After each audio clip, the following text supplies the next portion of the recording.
ಬಹುಶಃ ಇತ್ತೀಚಿನ ಕೆಲವೊಂದಷ್ಟು ಬೆಳವಣಿಗೆಗಳು ರಾಮನಗರ ಜಿಲ್ಲೆಗೆ ಸಂಬಂಧಪಟ್ಟಂತೆ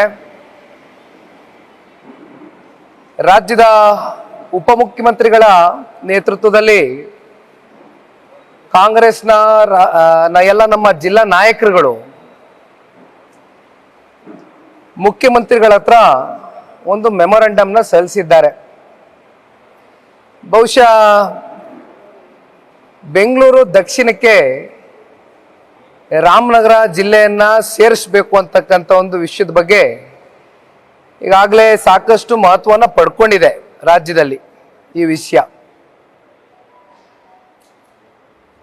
ಬಹುಶಃ ಇವತ್ತು ಅವ್ರು ಹೇಳ್ತಕ್ಕಂಥದ್ದು ಬೆಂಗಳೂರು ದಕ್ಷಿಣಕ್ಕೆ ರಾಮನಗರದ 4 ತಾಲೂಕುಗಳನ್ನ ಸೇರಿಸಿದಂಥ ಸಂದರ್ಭದಲ್ಲಿ ಏನೋ ಬಹಳ ದೊಡ್ಡ ಮಟ್ಟದಲ್ಲಿ ಅನುಕೂಲ ಆಗ್ಬಿಡುತ್ತೆ ಜಿಲ್ಲೆಯ ಜನತೆಗೆ ಅಂತಕ್ಕಂಥದ್ದು ಪಾಪ ಅವ್ರ ಭಾವನೆ.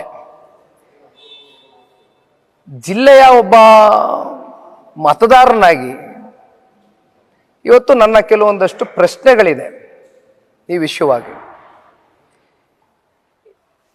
ಅಷ್ಟು ಸುಲಭವಾಗಿ ನೀವು ಈ ಜಿಲ್ಲೆಯನ್ನ ಬೆಂಗಳೂರು ದಕ್ಷಿಣಕ್ಕೆ ಸೇರಿಸಲಿಕ್ಕೆ ಏನು ಹೊರಟಿದ್ದೀರಿ? ನನ್ನ ಪ್ರಶ್ನೆಗಳು ಆಧಾರ್ ಕಾರ್ಡ್ ಇಂದ ಹಿಡಿದು ಗ್ಯಾಸ್ ಬಿಲ್ ಅಡ್ರೆಸ್ ಇಂದ ಹಿಡಿದು ರೆವಿನ್ಯೂ ರೆಕಾರ್ಡ್ಸ್ಗಳಿರ್ಬೋದು, ಗೌರ್ಮೆಂಟ್ ರೆಕಾರ್ಡ್ಸ್ಗಳಿರ್ಬೋದು, ಇವೆಲ್ಲವೂ ಕೂಡ ಬದಲಾಗಬೇಕಾಗತ್ತೆ, ಹೌದಲ್ವೇ? ಇವೆಲ್ಲವೂ ಬದಲಾಗಬೇಕು ಅಂದರೆ 4 ತಾಲೂಕಿನ ಜನಸಾಮಾನ್ಯರು ಪ್ರತಿನಿತ್ಯ ತಾಲೂಕು ಕಚೇರಿಗಳಿಗೆ ಪರದಾಡಬೇಕಾಗ್ತದೆ.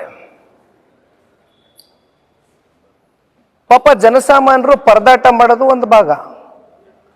ಈ ರೆವಿನ್ಯೂ ರೆಕಾರ್ಡ್ಗಳು, ಸರ್ಕಾರಿ ರೆಕಾರ್ಡ್ಗಳು ಬದಲಾವಣೆ ಆಗಬೇಕು, ವೋಟರ್ ಐ ಡಿ ಬದಲಾವಣೆ ಆಗಬೇಕು, ಅಡ್ರೆಸ್, ಗ್ಯಾಸ್ ಬಿಲ್ ಅಡ್ರೆಸ್ ಬದಲಾವಣೆ ಆಗಬೇಕು,